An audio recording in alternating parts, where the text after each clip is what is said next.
So guys, good evening. This is B Finest Road, no? Meron tayong binisita rito guys na kakaiba. At sasabihin ko sa inyo, pati kayo ma-amaze guys. Simple lang ang kanyang look at hindi rin siya kasikatan when it comes to pigeon racing. Pero guys, guess what?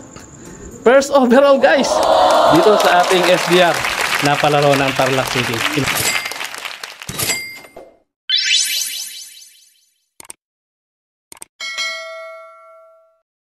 Meet natin guys. At actually wala pa siya guys. Nag-iisa pa lang ako ngayon dito sa kanyang loop. Ayan ang kanyang loop. Napakasimple guys. Kaya sabi ko sa inyo, ang champion wala sa loop kundi sa nag-aalaga. Kapag kinatigan ka ng swerte at nasa iyo nakuha mo ang tamang sistema, ipagkakalob sa yan. Kaya patuloy na manalig. Positive nga ang tawag kapag ka ikaw ay nanalo. Pero kapag ikaw ay natalo at umayaw, wala kang pag-asang manalo. So pakinggan natin guys. Kaya may hintayin natin ang champion na magdadala ng kanilang ibon. Actually, nag-showbird na siya guys. Wala pa siya rito. At nangahas lang tayo na makita ang kanyang look. So, gabi na nga. Pero ang inyong lingkod, umaga pa rin at hyper na hyper. So, let's wait and see. At imimit natin si Sir Arvin. Matalino ka mo ako! So guys, kita niyo naman ang kanyang look, no? Pero mukhang ang loop niya guys, direkta ang kanyang flooring. So talagang masasabi ko lang na nasa sistema talaga ang pag-aalaga ng ibon guys. Kita niyo naman ang kanyang loop ay napakasimple lang. Pero ika nga, meron talaga siyang elevation na direkta sa araw. So sikreto yan ng isang champion guys. So sana makuha natin ang technique kung paano manalo. So alam niyo ba guys kung ano ang sikreto? Sabi ko nga sa inyo, kapag ka ang champion, may mga nakatali na ganito guys. Ayan. Ibig sabihin niya, nagmamanok ito. At kita nyo naman ang kulungan. So guys, interviewin natin si Mrs. habang wala si Sir na champion sa kanyang diversion. Ayan, ang kanyang loop guys, pinaliwanagan sa atin. Napakasimple lamang ng kanyang loop guys, pero kita nyo naman guys ang kanyang mga ibon. May mga kanya-kanya talagang sistema lang at swerte na tinatawag guys. So, interview natin si Mrs. Anong sikreto nila kaya sila nag-champion. Kita nyo naman guys ang loop ni Sir na nag-champion dito ngayon sa katatapos lang na karera, no? So, napakaluwag din ang kanyang loop guys at diretso rin sa flooring niya. Ay yan, sa baba na kaagad. Mukhang kulungan ito ng baboy guys na ginawa niyang loop ng kalapate. So kanya-kanya talaga ng sistema yan guys sa pag-aalaga, no? So guys, ito si Madam na Mrs. ng ating champion. At mukhang napaka-spoiled yata ni Sir kaya nag-champion siya. Kasi kalimitan ng mga nag-champion guys, ang sikreto niyan, supportive na asawa. So ma'am, ano po bang sikreto natin? Mukhang nasa inyong swerte ni Sir. Ano po bang motivation na ginagawa nyo kay Sir para lalo siyang pagpursigihan ang kanyang pangangalapate? Ayun, support lang. Kung saan siya masaya doon. Nakasupport lang ako lagi sa kanya. Wow! Sekreto guys, supportive na asawa, swerte at tamang sistema. Siyempre, dagdag na lang. Kaya kung gusto nyo magkaroon ng isang maganda at magandang sistema at magandang resulta ng karera at supportive na asawa, mga lapati kayo. So guys, hintayin natin si Sir nang sa ganun ay malaman din natin kung ano yung sikreto na pwede niyang i-reveal sa atin. Salamat po ma'am, thank you so much sa pagpapa-unlock. So guys, narinig nyo si Ma'am Joyce Nardo na Mrs. ni Sir Arvin. So kita nyo naman, very supportive ang asawa at higit sa lahat sa mga bagay na nagpapasaya sa inyong mister. Sigurado kapag positive ang lahat ng bagay, positive ang vibes, pati yung sistema ay makukuha mo rin yung champion overall sa larong iyong sinasalihan. So guys, nandito na ang ating champion si Sir Arvin. Kaya naman pala, gwapong-gwapo na, swerte pa, nanalo pa ngayon. So eto na Sir Arvin. Sir, good evening Sir. At gusto ko lang magpa-inspire sa ating mga kalapatids out there. Hawak-hawak niya guys ang ating possible first overall. Lahat ng kategoryan guys, pinasok kasi nakita ko sa clacking niya kung anong pinasok niyang kategory. Kaya alam ko, hakot award itong ibon na to guys. Tingnan natin Sir. Sir, ano po ba sikreto natin Sir? Kaya tayo nanalo sa karera ito at nakapagpauwi ng Katbalogan, di ba? Katbalogan sa final lap. Ano kasi, ako, ano lang, more on training lang talaga. Tas, training ang sikreto, sir. walang ganong gamot, yun lang. Puro ano lang. Oo, tapos ang gusto ko kasi pagdating ng ibon, agad, ma-recover ko. Ano po bang pinang-re-recover niyo, sir? Pang ano lang pang manok lang yung gamit. Ayun ang sinasabi ko, ang sikreto guys, puro sa manok talaga. Kapag magaling sa manok. Sa tubig. Ganun. Hindi yun sinusubo. Hindi man. Hindi ako nagsusubo. Ideal pills. Yun lang. Ayun. So guys, kita nyo naman, 7.3 ang dating ng ibon ni sir. Off color siya guys. Tingnan nyo naman, tutukan natin ang ibon guys.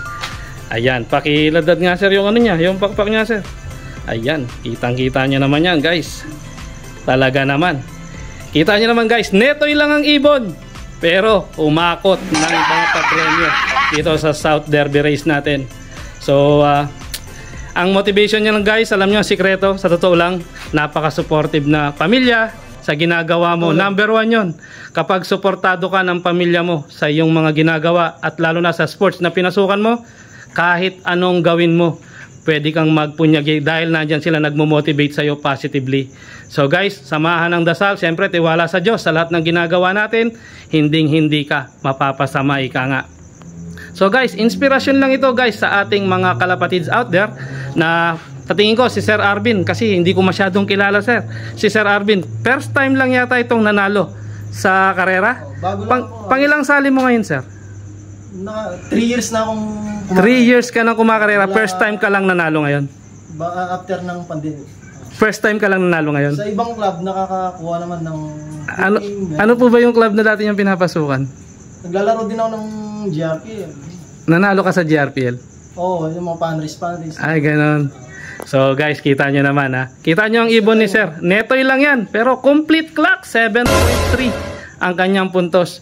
So syempre, sabi ko nga sa inyo guys, magtiwala ka lang sa taas, magtiwala ka lang sa ating Panginoong Hesus na lahat magiging posible sa lahat ng ginagawa natin. Kung ang lahat ng ginagawa natin, masaya tayo at higit sa lahat, suportado tayo ng ating number 1, Mrs. Kasi kapag hindi tayo suportado ng ating Mrs. guys, palagi sasabihin pa niya na mismo, diyan ka na tumira sa mga kalapati mo. Pero kapag sinabi ni Mrs., mahal yung mga kalapati mo, di pa kumakain. Sarap pakinggan, di ba?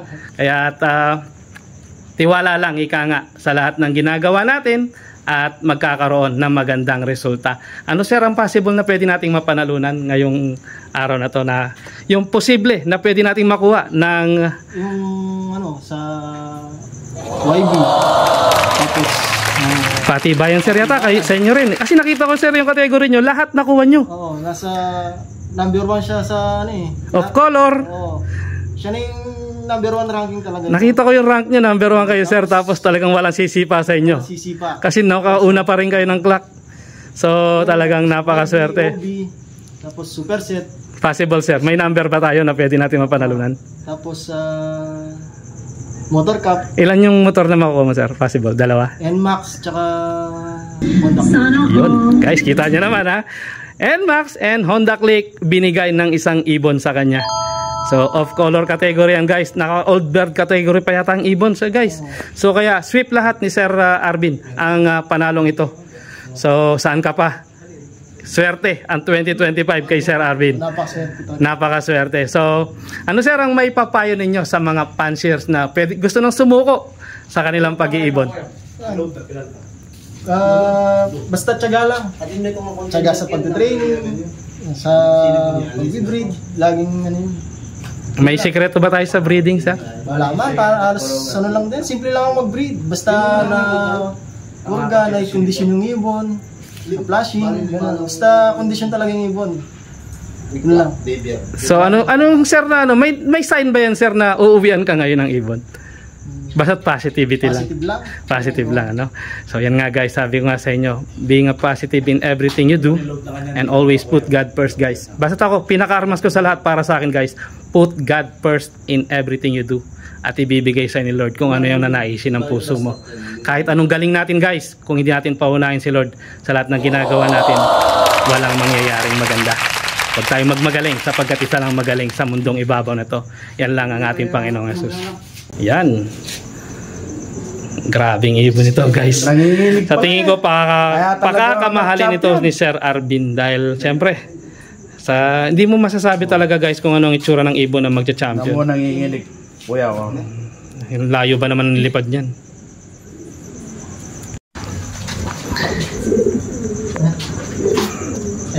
Napakaswerte ng ibon na to guys. Parang gusto ko rin yata magpa video sa ibon na to na ako mismo yung umahawak ah. Wow. Nakakagwapo pagkahawak mo yung first overall guys. Nakakaano. So talagang pero bilib ako sa ibon guys at hindi siya talaga ano. Kumbaga parang kondisyon na kondisyon guys kasi malalaman mo yung ibon kapag hindi kondisyon eh tuyong-tuyo yung paa kapag dumating. Pero ito talagang may armas pa pang pauwi. Ibihan na ko yan. Diretso na. Malinis na bites. May tinukod. Nakaka-inspire lang ibon. Sabi ko na kayo na tinitingnan ko parang ito eh.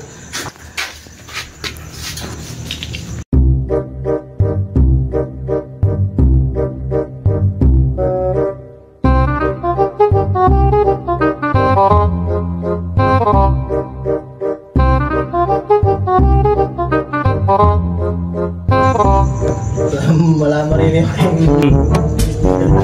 Tama.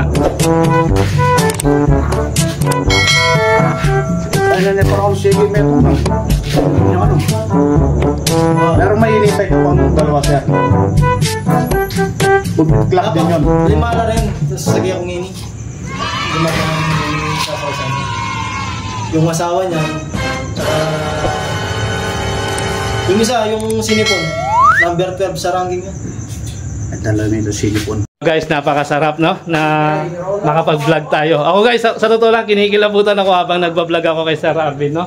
Pero sabi ko nga sa inyo, gusto ko lang magpa-inspire sa bawat kalapatid natin na gusto nang sumuko sa pinapasok nating sports. Pero kagaya nga ni Sir Arvin, hilig niya kasi at syempre sinuportahan siya ng kanyang pamilya. Kaya nga sabi ko nga sa inyo guys, support ng pamilya ang number 1 sa lahat ng bagay na pinapasok natin. Sapagkat ang pamilya ang siyang bubuo sa iyong pagkatao. Hindi ang barkada, hindi kung sino pa man. Ang unang-unang magmo-motivate sa iyo guys, pamilya.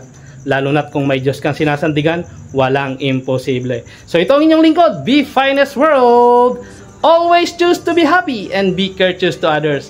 And let the Lord God Almighty be the center of our lives.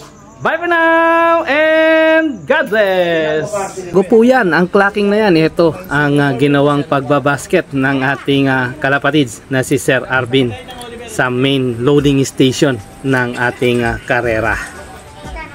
So congratulations din po sa ating butihing presidente na namamahala ng ating karera, Sir Noy. Maraming salamat po sa pagpapaunlak at sa pagbibigay saya at sa parehas at patas na karera nitong 2025. Susunod na karera ulit mga kalapatids. More power and God bless po sa lahat.